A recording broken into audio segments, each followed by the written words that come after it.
Thank you for being here this afternoon. This is an awesome turnout. We're very excited. My name is Alanna DeCorby, and I am the president of POLIS. I'm a proud philosophy, politics, and economics student, and I'll be one of your 4 moderators here today. This event is hosted by POLIS, and it is affiliated with the University of Regina, which has campuses in Regina and Saskatoon on Treaty 4 and Treaty 6 territories. These are the ancestral lands of the Cree, Saulteaux, Dakota, Nakota, and Lakota nations, and the homeland of the Métis. I'd like to begin today with a brief introduction of POLIS and who we are, before moving on to introduce our special guests and panelists and discuss the event of the structure of our event this afternoon. So for those of you that may not know, POLIS is the Political Science and International Studies student organization at the University of Regina. We represent all students in the Pius faculty, as well as PPE students such as myself. Part of our mandate is spreading engaged citizenship among students at the University of Regina and in youth across broader communities in Saskatchewan. Our goal for this event is to have students and community engage in a meaningful conversation with those individuals who have been elected to represent them. So Bronwyn will be pasting a Linktree link in the chat sometime throughout the event. So we encourage you guys to take a look at that. It's our Linktree to POLIS. So it will lead you to all of our social media and upcoming events. So feel free to take a look at that, and please feel free to message us if you have any questions or interest in POLIS. So with that being said, we will jump into our event here today. As I mentioned beforehand, my name is Alanna DeCorby, and I'm the president of POLIS. Alongside me today, I have Bronwyn Heerspink, our vice president at POLIS, Zoe, our POLIS events coordinator, and Sophia Stevens, our POLIS secretary. Together, we will be your 4 moderators for the event. We are also joined by the remaining members of POLIS, Evan Brick, Style-Dane Stenberg, Peace Alanna Pekin, and Isabella Graychick. Graciously joining us today, we have our panelists, who I will ask just to give a quick wave as I introduce you in no particular order. First, I would like to introduce Aleana Young. Aleana Young is the New Democrat MLA for Regina University. Aleana is a respected leader in Regina. She has served as Regina Public School Board trustee since 2012 and is also serving her 2nd term as the vice president of the Saskatchewan School Board Association. Aleana is active in the community, currently the VP of Family Service Regina and a member of the University of Regina Senate. Aleana is a small business owner operating a cheese shop in the Cathedral neighborhood of Regina. In 2020, Aleana was elected as the MLA for Regina University just 1 day after welcoming her daughter into the world. Congratulations, Aleana, and welcome Aleana and Hera. Next, we will be introducing the Member of Parliament for Regina-Wascana, Michael Kram. Mr. Kram has held this position since the federal election in 2019. He currently sits on the House of Commons International Trade Committee. He is also the Conservative Deputy Critic for International Trade. Michael was born and raised here in Regina, Saskatchewan. His parents are both retired teachers and his grandparents were farmers. He graduated from Dr. Martin Lebuldus High School in Regina, Saskatchewan. Michael has a Bachelor of Science degree in Computer Science and a Bachelor of Arts degree in Economics, both of which are from the University of Regina. He also studied economics at Carleton University in Ottawa. And thank you for being here, Mr. Kram.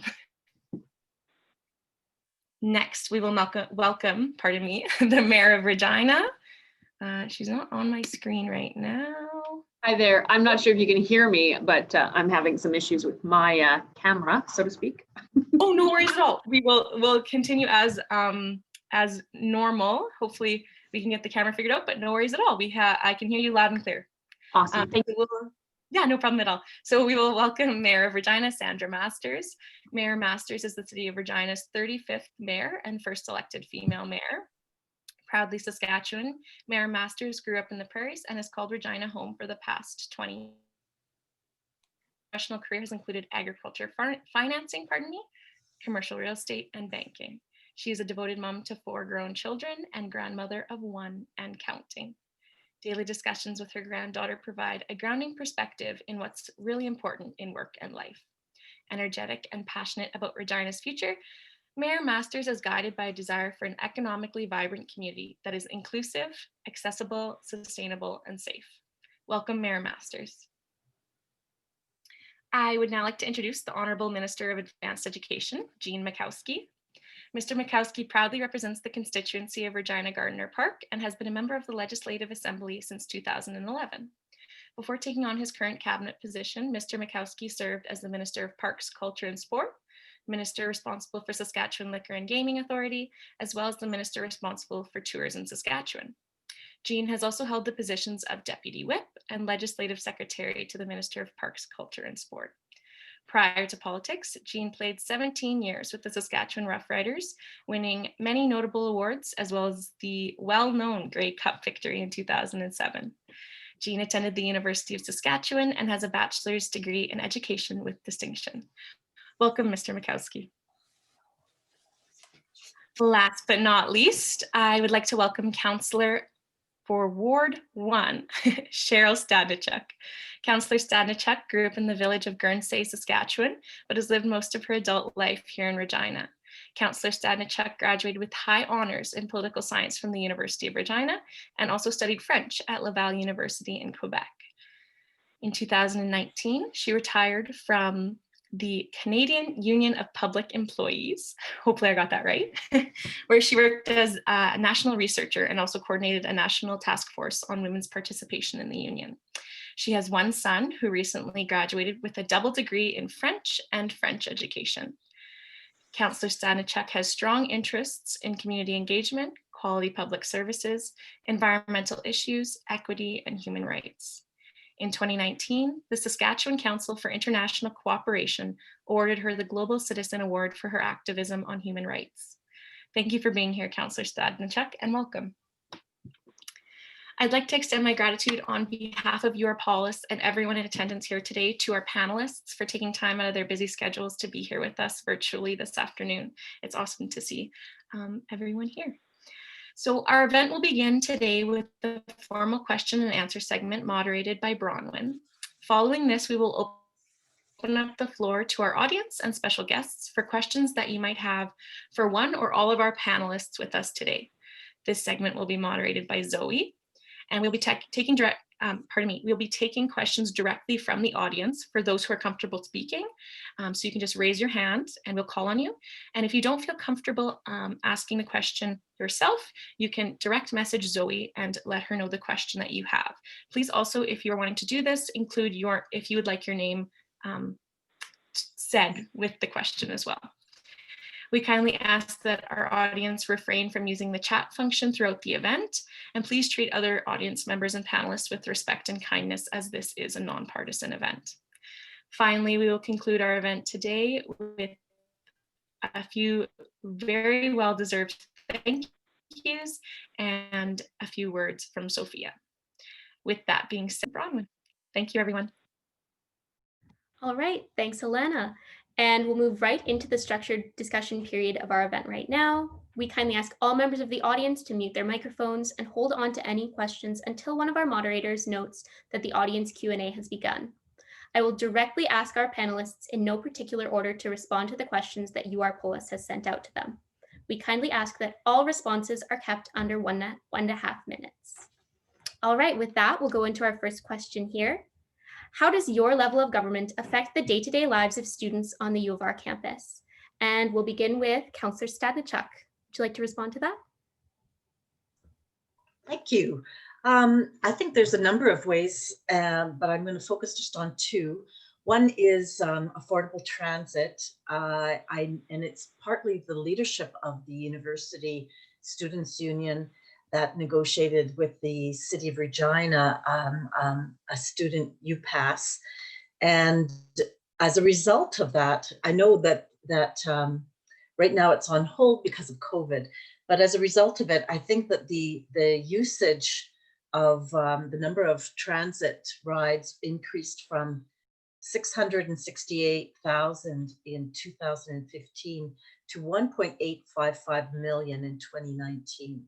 So that's an increase of about 177%. So it means that students, instead of paying $65 a month for their transit fee, they were paying between 70 and 90 at the beginning. I know that it was going to be renegotiated, but it increased transit. It makes it more affordable for students. It reduces our greenhouse gases, which I think is really important to everybody. And it also included paratransit. So there were 80 paratransit trips per month by disabled students. And then secondly, I think that the other way that city affects your students' life is to create a sustainable city. And that is something that the city is starting to work on, a framework to reduce, to be a net zero city, a sustainable city by 2050. Thank you so much for that response. And we'll move over to Ms. Young. Would you like to take a hit at that answer? Sure, thanks. Great to be with you here on Treaty 4 territory, homeland of the Métis. And apologies to everybody for the presence of my baby. It's not meant as a sign of disrespect or lack of attention on my part, but just unfortunately the reality of how my day has gone today. And she is crabby, so I'll apologize for any noises she makes. They are not intended personally.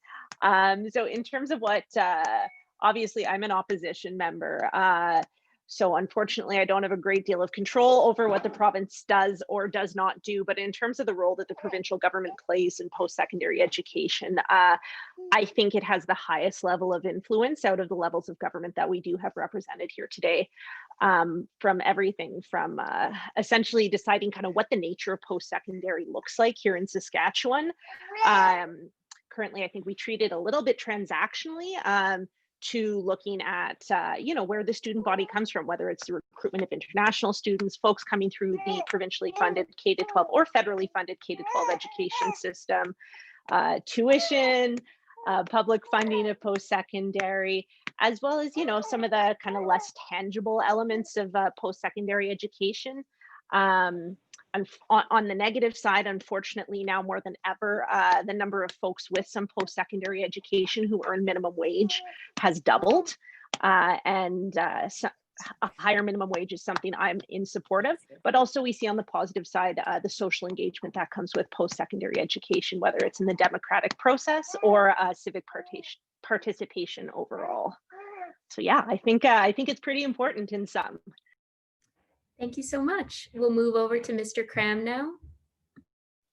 All right, very good. So I guess I should also be clear that I am a federal politician, but the Conservative Party isn't in government at the moment. We're the official opposition. But in general, even though the federal government isn't directly responsible for post-secondary education, the federal government still does have some involvement, particularly when it comes to the funding of scientific research. If students want to apply for a research grant through NSERC or CIHR or SSHRC, all of those programs are implemented by the federal government. And I think this is one area of public policy where the federal government has been quite successful. These programs have been in place for many years under both parties. No matter which federal party is in power, we all seem to agree that federal funding of scientific research and development is a good thing. And so that's probably the most applicable to the day-to-day lives of students. I would also say whenever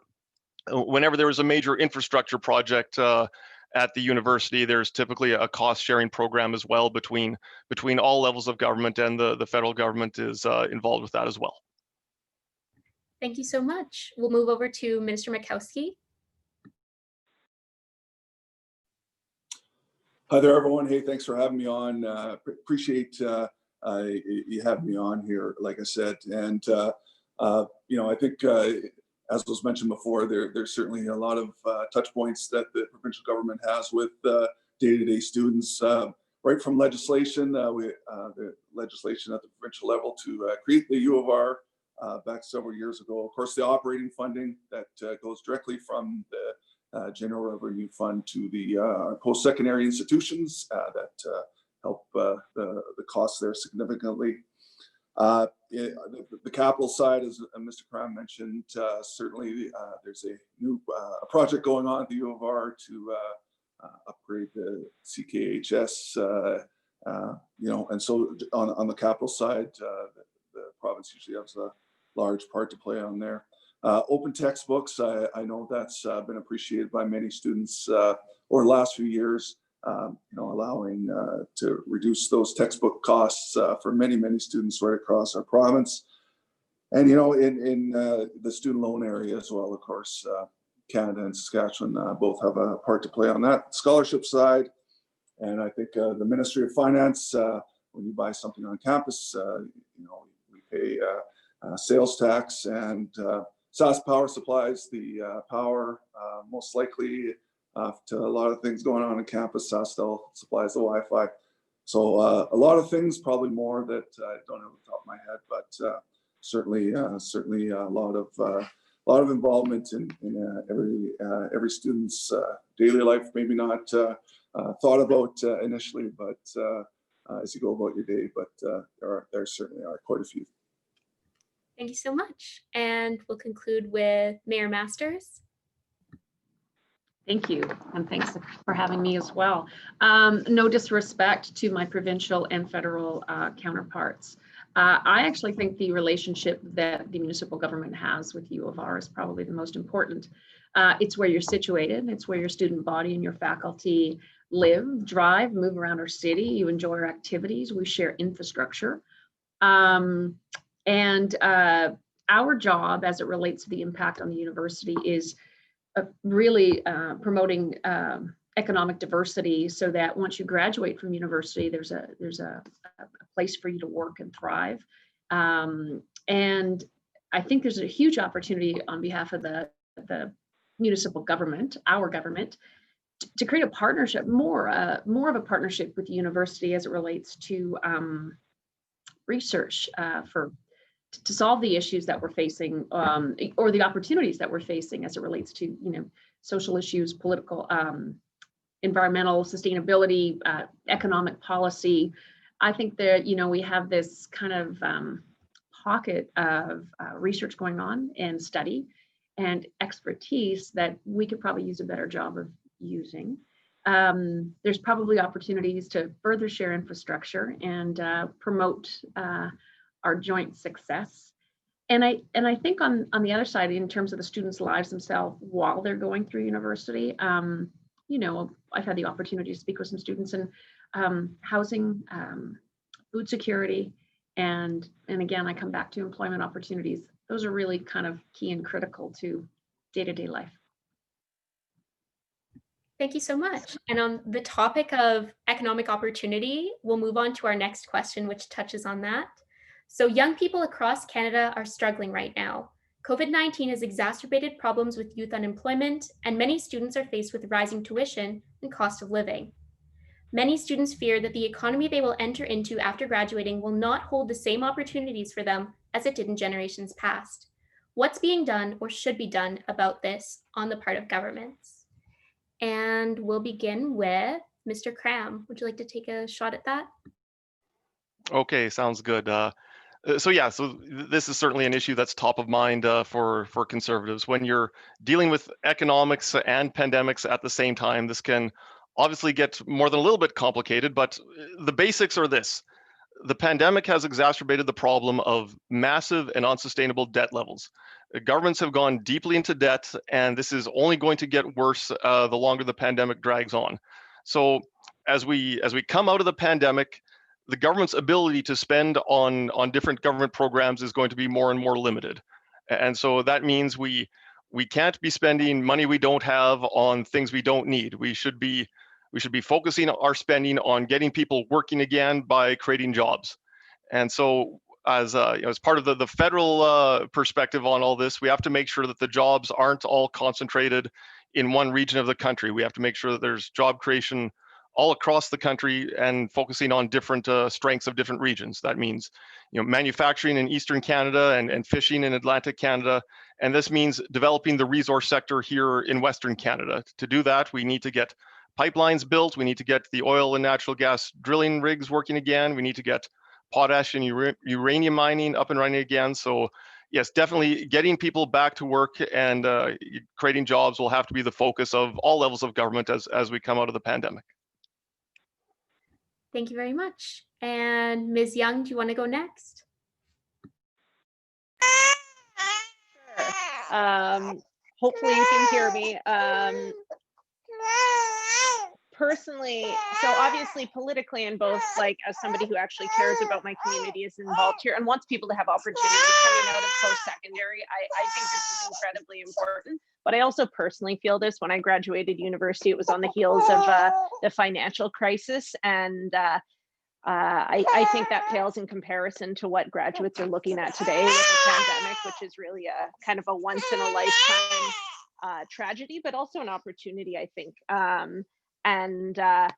In some ways, I think I agree, surprisingly, with the former speaker, but probably disagree in terms of the role that government spending should play in job creation and where those dollars should go. I think there are a myriad of opportunities here that need to be looked at, that can be bolstered by provincial and federal government support, whether it's through local economic development, which is something that I think we should look at funding substantially more here in this province, regionalized, providing opportunities for people who want to stay here and raise their families and grow and start businesses. I don't think we give enough support currently, and getting those things off the ground is where those opportunities are really needed.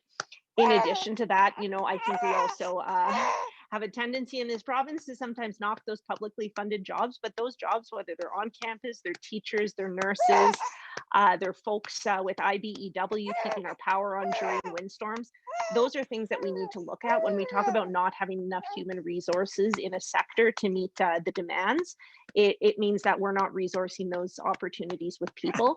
And I think especially coming out of a challenge like COVID, by increasing jobs, increasing employment, that's also going to do us all favors in government by increasing our tax revenue as well. Thank you very much.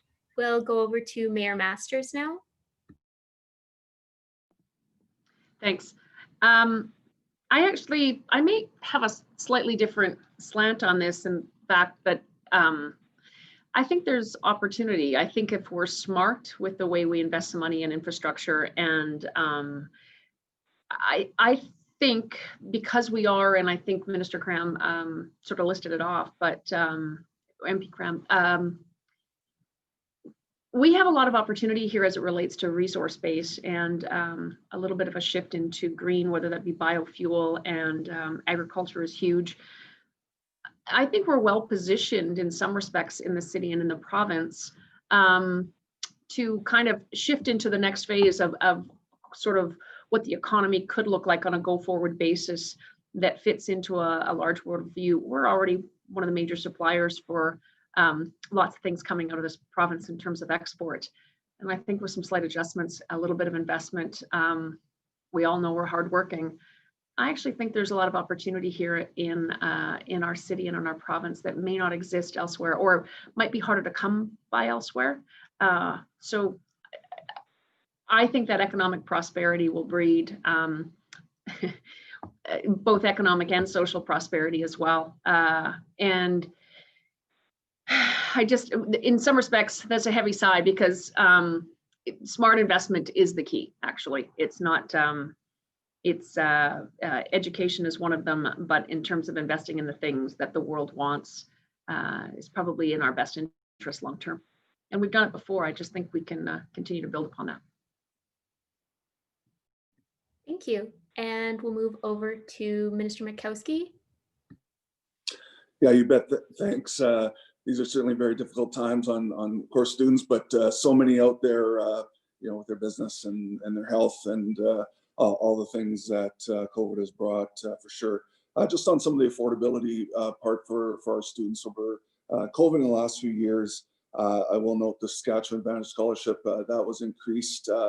We within the ministry, we were able to take some dollars to for some emergency bursaries the past spring when COVID initially hit.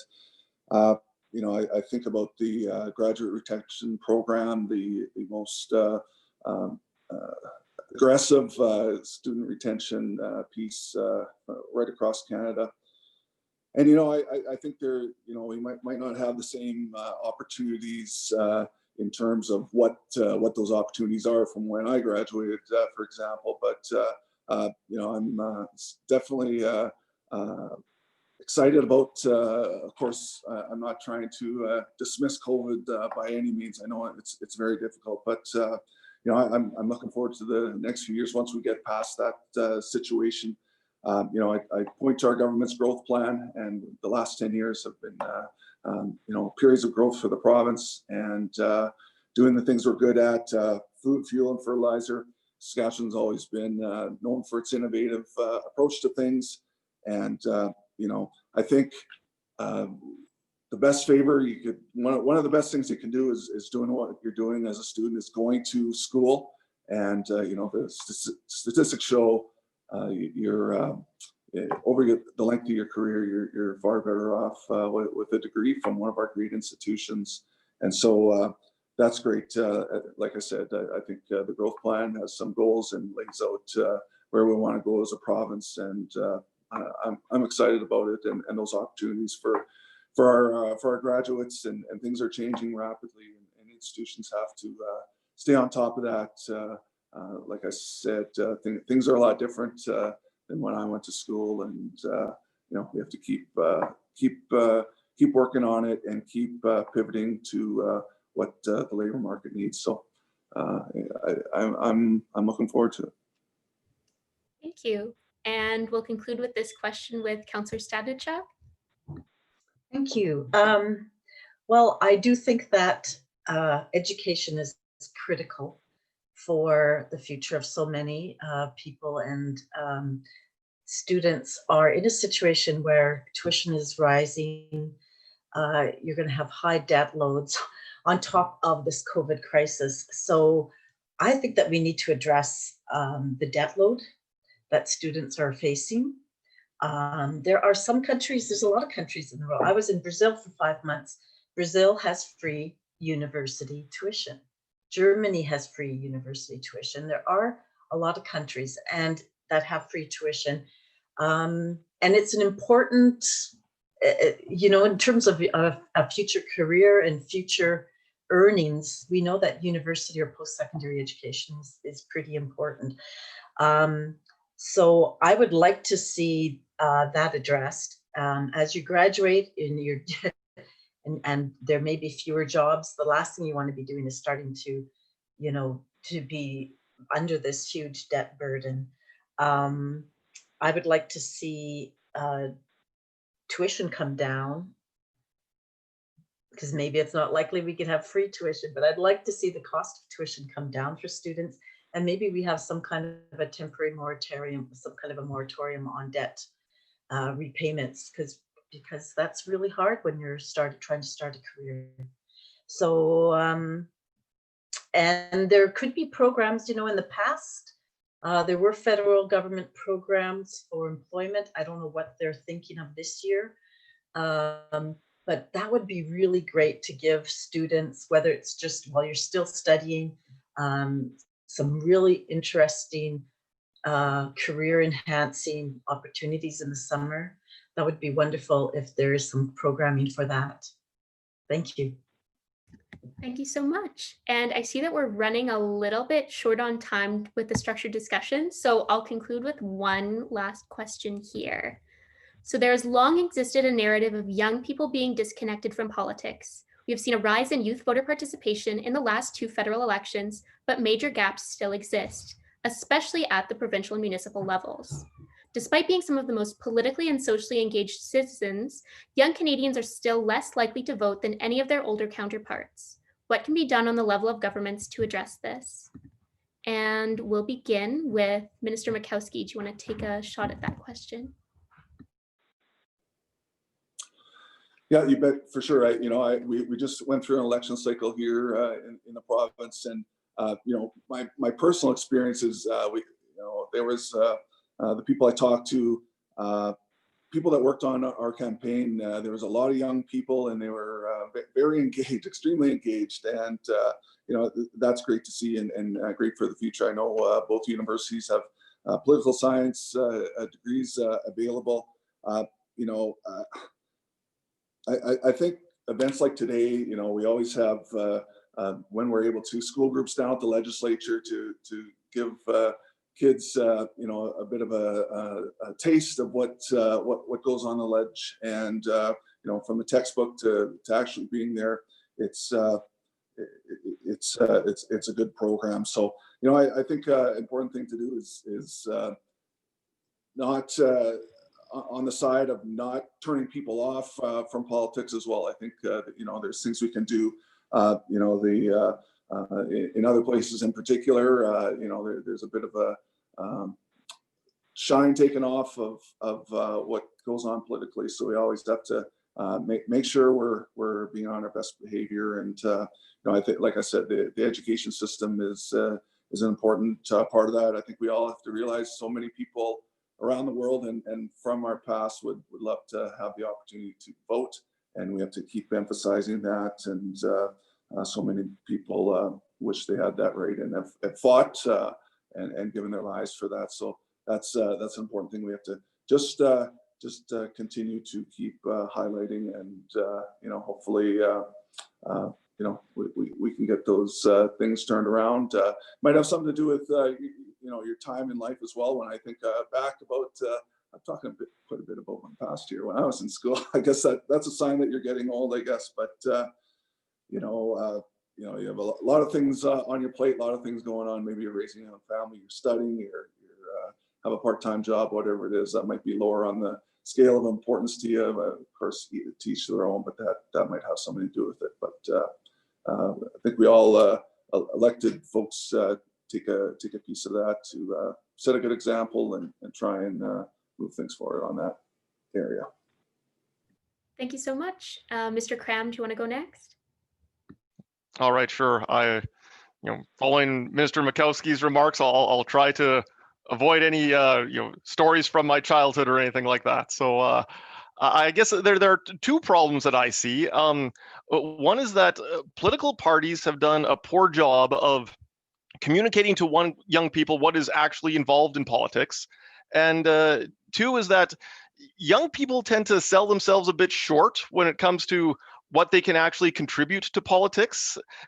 Democratic politics is actually very accessible, but not very glamorous. It's a lot of old school volunteer work, like door knocking and delivering flyers and stuffing envelopes and things like that may not sound like a lot of fun, but you know, that is what politics is all about. That's how change happens, one doorstep at a time and one conversation at a time. So you know, in politics, like everything, there's no substitute for hard work. And I think often political parties have a very strong incentive to portray themselves as being a lot of fun and excitement, and they may be a bit reluctant to talk about how unglamorous the job really is sometimes. But you know, that's the truth. If you want to bring about change through the electoral process, it is a lot of hard work.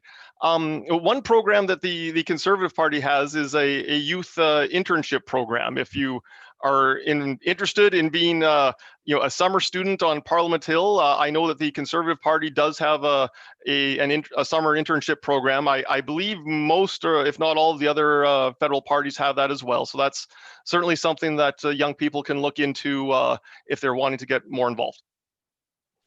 Thank you so much. Mayor Masters, do you want to go next?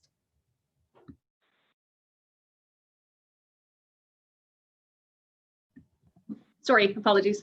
Actually, I love this question, and I agree with Minister Makowsky that, you know, keeping the dialogue a little bit positive, even to be able to disagree without being disagreeable is kind of important. I think just the perception of politics in general is probably helpful.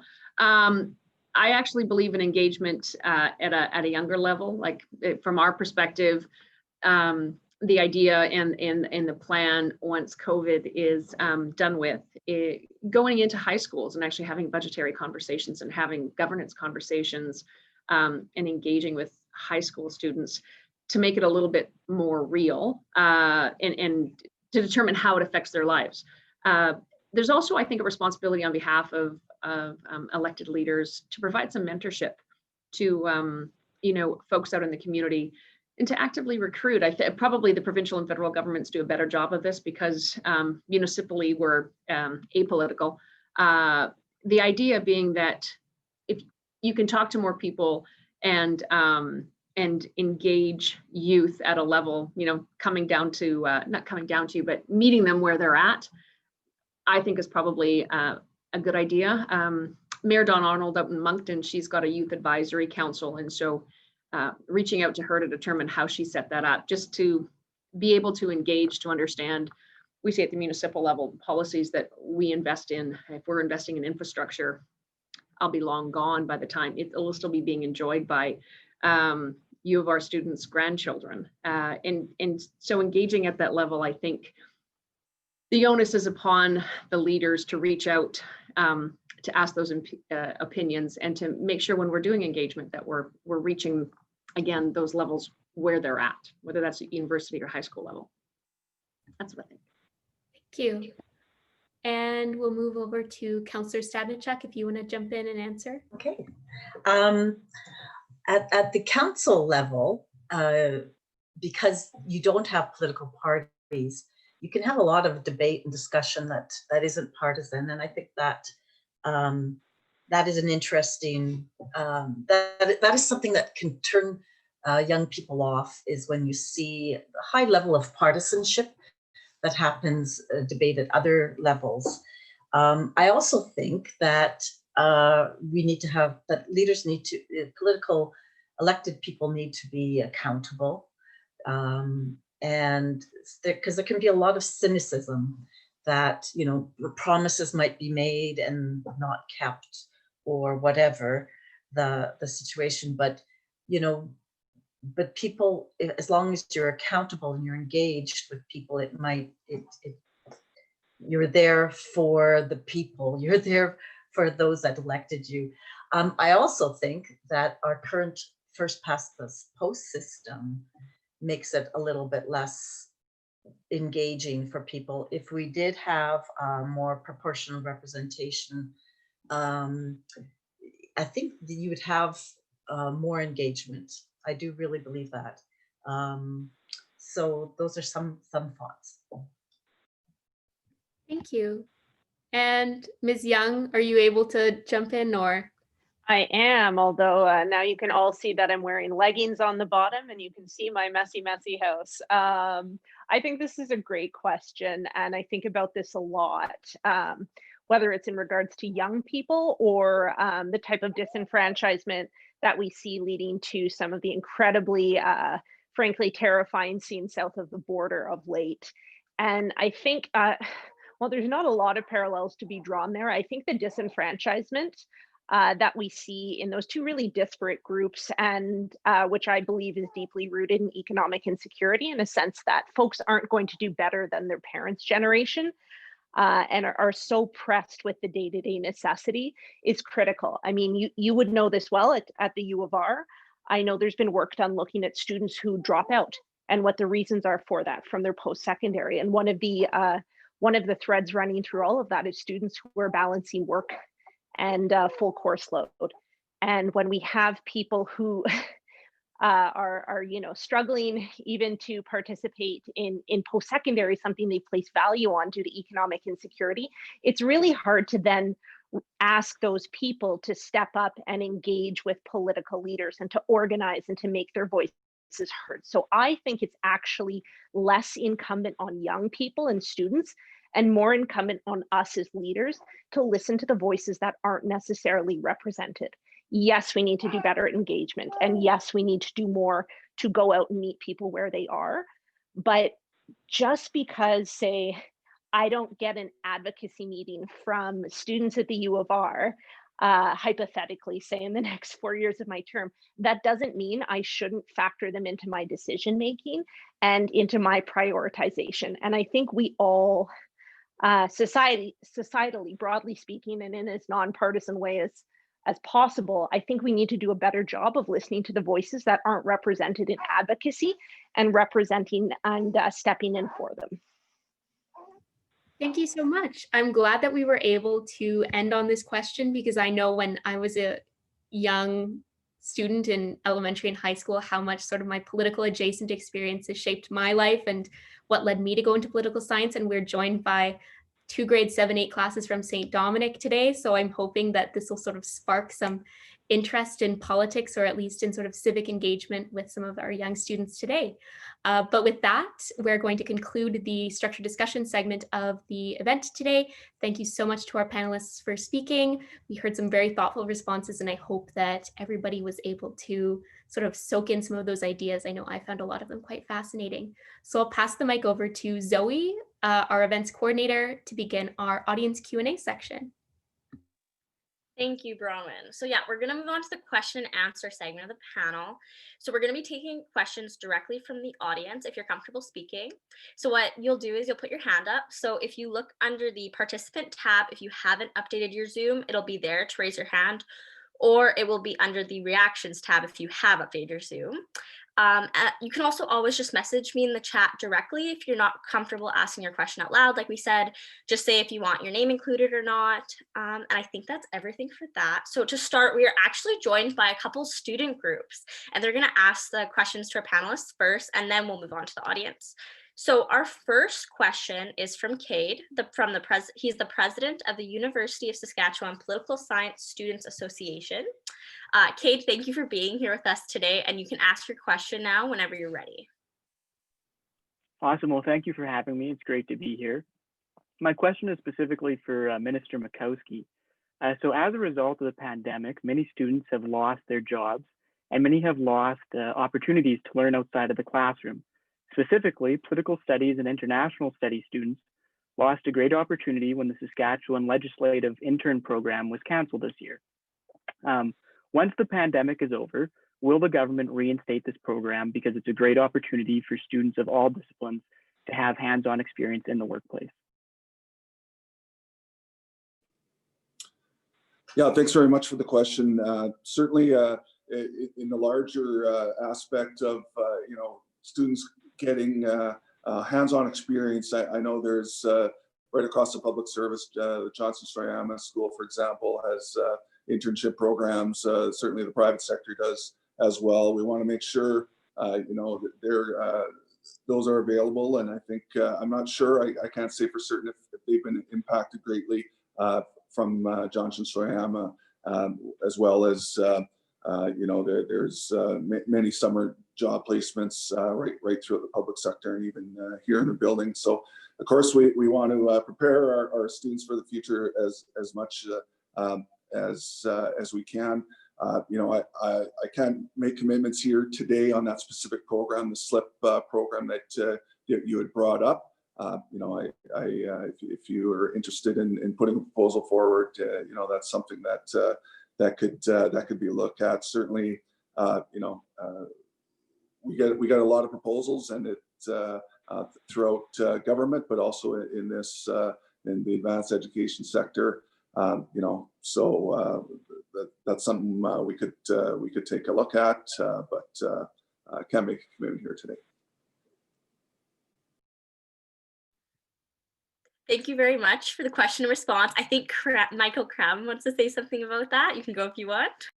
Yes, thank you, and thank you, Cade, for the question. I'd just like to chime in that if you cannot get into the provincial program, there is a few different federal programs along those lines, both partisan and nonpartisan. There is a parliamentary page program where, if you watch CPAC, those are the people who sit in front of the speaker and stand up and sit down and run notes around in the House of Commons. So that is available to poli-sci students. And as I mentioned before, there are the Conservative Party has a summer internship program, and as do the other parties as well. Even though I'm not a member of the other parties, if you reach out to my office, I would be more than happy to point you in the right direction if you are interested in signing up for some of those federal programs as well. Thank you so much for that additional comment, Mr. Kram. So we're now going to move on to a question from the president of the University of Regina Students Union, Gurjinder. You can ask your question whenever you're ready. Thank you so much, and thanks to all our guests today, and nice to meet you all today and hear from you. So I think my question will be specifically, to Honorable Minister Makowsky again. So as we discussed, that tuition is at record high, and it has increased above the rate of inflation over the last decade. So over to this, I think now it's a bit of sense that, the students that are facing the troubles before the pandemic are now, I think, doubled. And then I wish to even, ask you about that, what plans or what support provincial government is going to provide to the students and during this pandemic, and then will government will ensure that our universities are going to have our tuition steady for the next and consecutive academic years following the pandemic. Well, as you know, as a result of the pandemic, the universities froze tuition for this year. Certainly going into the future, that will be a decision the institutions make. Of course, we provide operating funding, a pot of funding. I point to some of the programs on the affordability I had mentioned earlier, the increase of this Saskatchewan scholarship and the graduate retention program. It's I think it's very generous. If you work here in Saskatchewan, you can have $20,000 taken off your taxes if you want to continue studying here in the province of Saskatchewan. So depending on what your tuition is and if you're able to live at home or whatever, your tuition could be certainly covered by that and some of your living expenses going forward. So and I think I did mention before, there was some emergency bursaries earlier last spring to help folks who were in a tough situation, and I know that there was quite a few federal programs that were announced subsequent to that were I'm sure when we have a chance to talk to the various student bodies, they will appreciate that part of things as well. So when you look at the total package, certainly there's costs, fixed costs, and increasing costs at each of the institution with labor agreements and those sorts of things. Those costs seem to be increasing, and those that's part of the reason, I think, if you talk to the institutions, why the costs continue to go up. And so we continue to watch that. I certainly can't make commitments here and promises here going forward on the tuition, but something that we will watch. Thank you both so much. So we're going to move on to questions from our audience now. And so Mueller is going to start us off. Awesome. Hi, everyone. It's very awesome Zoom meeting here. It's a pleasure to be with the students and all the visiting students and the members of parliament. So my question is more along the lines of, I guess, foreign affairs. So I'm not sure if you guys know, but Canada has printed over $400 billion. The Bank of Canada has printed over $400 billion through this pandemic. Now, my question is, for Saskatchewan, because Saskatchewan has an important geopolitical position and can utilize its residual power, what will Saskatchewan do in the future to increase revenue for the people in Saskatchewan? Because I feel like from what I've been watching, there's been a lot of dependency on the federal government, but given the province's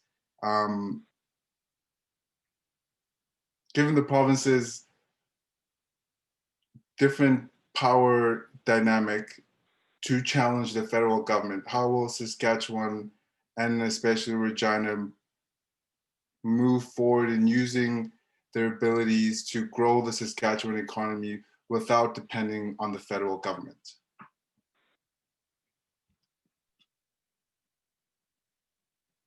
I guess that would be a question for me as well. But I'll leave it to the panel, the folks that are deciding, but I can take a crack at that if that's okay. Yeah. Yeah, okay, great, thanks. Well, yeah, thanks for the question. And I think, there's a lot of things here, a lot of things we don't have control over, some things we certainly do. I mentioned earlier before about the growth plan that we have for our province. The last 10 years, we've seen tremendous growth in the number of people living in Saskatchewan, the number of jobs that have been created. and we have a plan going forward to continue that. It talks so many points, but international engagement I think is important. And as we continue, we've opened some trade offices around the world. So we don't have to rely as much as you mentioned on the federal government to do that piece. I think education is certainly part of that as well. We have to continue to educate our folks, and that's what our great institutions do every day. I think they have to be adapted to the labor market and continue to be there for in-demand jobs. And I think I'll go back to that international piece. I think that's so important, and we have to concentrate on the good things that we do. Food, fuel, fertilizer, and we have great people here in the province, exporting people. The ag side, how could I forget that? I guess that was the ag tech, all the technology and innovations that are taking place. I think Saskatchewan, I'm not, again, trying to dissuade that how big a factor COVID is in sort of sidelining things, not only in Saskatchewan, but right around the world. But hopefully sooner than later, we're through this. And I'm definitely glass half full on Saskatchewan and the things we have to offer, our great educated workforce. And again, I won't go through every point in the growth plan, but very bullish on our great province because of our people and the training they receive. Perfect. Thank you for that. Did any one of our panelists want to comment or add anything onto that before we move on to our next question? No, we're good. Oh, Mr. Kram. Yes, thank you. And I guess just to add to what Mr. Makowsky said is that, the last thing, your voters and constituents want is for politicians at different levels of government to be constantly butting heads. And so, we have to be able to work together to make life better for everybody. And that means that different federal and provincial politicians have to be aware of the different situations that they're dealing with. And so one statistic that always jumped out and grabbed my attention is that in any given year, between 10 and 15% of the provincial government's budget comes from natural resource royalties. All of the oil and natural gas and potash that exists underneath the surface is the property of the provincial government. And what has held us back in recent years is our inability to get those products to international markets. And so certainly the federal government has to work with the provincial governments to get pipelines and railways and other infrastructure built so that we can actually enjoy the fruits of what we have here in this part of the country. Perfect. Thank you so much. So we're actually going to move on to a question that was put in the chat earlier from Dan. So it says, to the city representatives, Masters, Young, and Stadnichuk, what is your position on the construction of the Brandt office building in Wascana Park, and what action do you intend to take in support of that position? Any one of our panelists can start us off. Maybe Stadnichuk.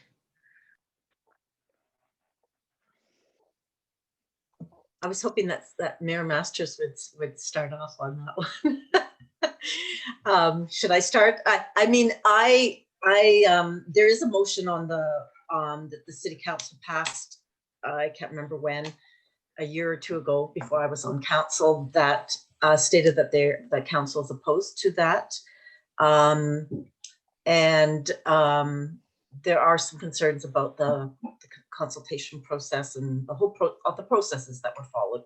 So we have lots of parking lots downtown. We've got a lot of space downtown that could really use some buildings. So it would be really nice to see some development in downtown Regina. I'll take a shot at it if you like. And Councillor Stadnichuk is probably the correct one. She's our alternate on the Provincial Capital Commission, and as you know, we have one vote on that particular committee, which is charged with taking care of and advancing the Wascana Centre what used to be the authority. I think going back into the 60s and even the provincial government who kind of restated and reformed the PCC in 2017. There's 5 reasons why things would be developed in the park, and it's government, it's education, it's recreation, it's environmental, and I'm always going to forget the 5th one. But I think anything that supports those initiatives, of course, are in line with, again, the overarching and historic caretaking of the park. So provided that developments going forward achieve one of those things, I think that's where the city's going to look at. Supporting or not supporting, as the case may be. There you go. And I'm not a city representative, but I was named in the question, so I'm not sure if you want me to take a crack at it or not. But I'll just jump in and say that I think that development in particular is shameful, I guess. It's a little bit more nuanced if you look at some of the other areas as discussed by Mayor Masters or even the U of R development with Connexus.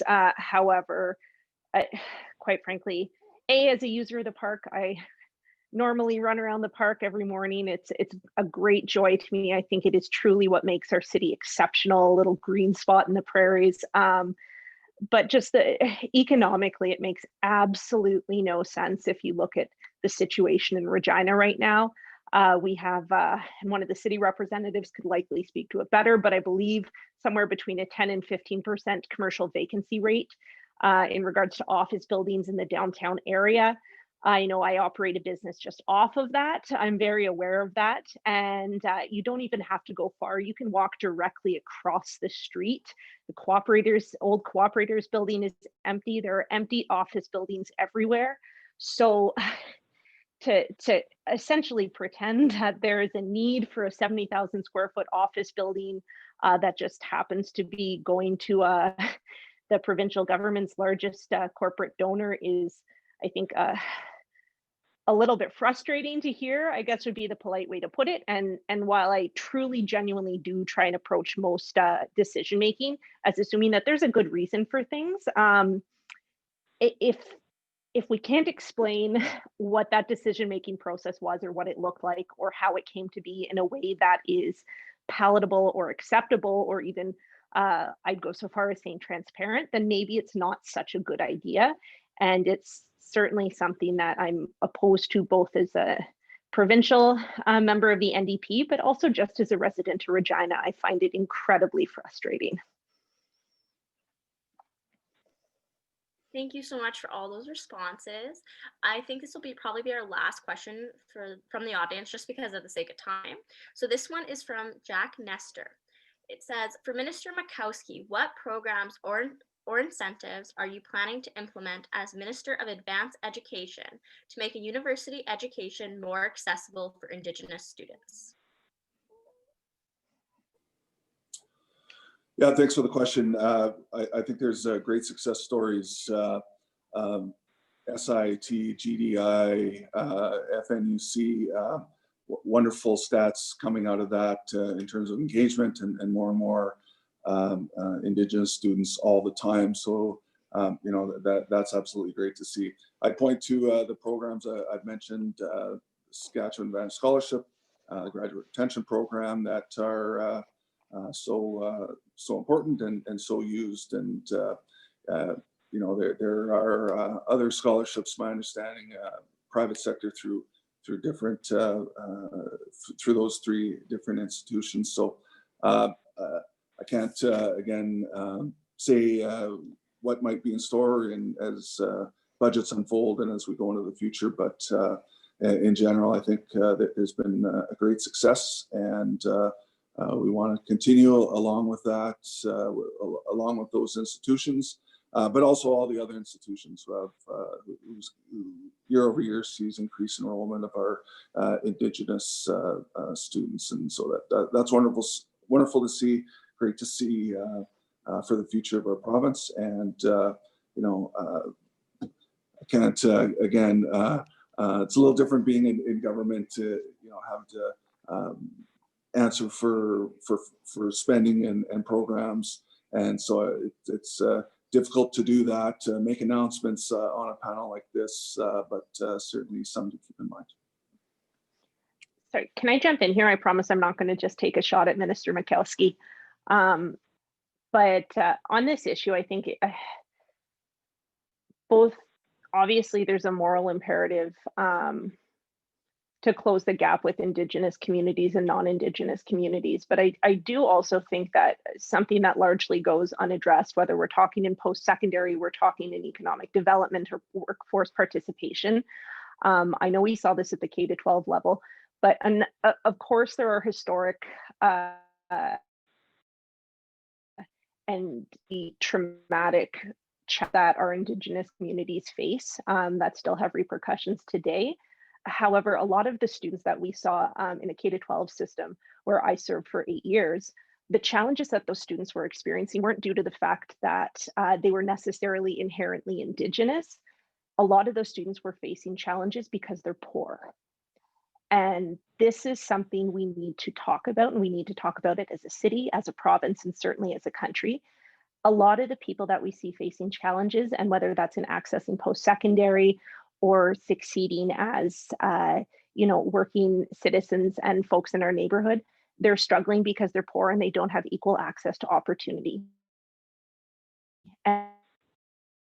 And of course, a social, I think, economic imperative for all of us as Canadians. And I think it's something we really need to start to address. And I would hope as we move forward through what will likely be a challenging new economic scenario for us as a province coming out of COVID, but certainly as a nation. I hope this is something that we keep in mind, that when people do better, their outcomes are better, whether it's as students or as citizens. As we're like nearing the end of our event, we're a little over. I think it's a perfect question to finish on. So thank you to our audience for the wonderful questions, and of course to our panelists for their responses. I'm going to hand the mic off to our Your POLIS Secretary, Sophia, just for some concluding remarks and well-deserved thank yous. Thank you, Zoe. I hope you guys enjoyed today's panel. I know that I did. Unfortunately, this concludes our panel for this evening. However, before you leave, we would like to thank everyone for coming out and supporting our event today. First, we would like to thank our panelists for taking time out of their busy schedules and attending today's event. We would also like to thank the participants and everyone who took time out of their schedule to attend as well. To keep up to date with everything Your POLIS, be sure to check out our social media platforms as well. As there are more events to come. The QR code provided during today's event will take you directly there. As well, this recording will be posted to our YouTube channel as we had stated earlier. Thank you and stay healthy and safe. And once again, thank you so much for coming.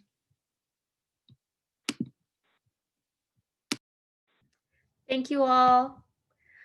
If you're wanting to check out our social media accounts, there's a link posted in the chat that'll take you to everything there. But thank you so much. Thanks, everybody. Thank you.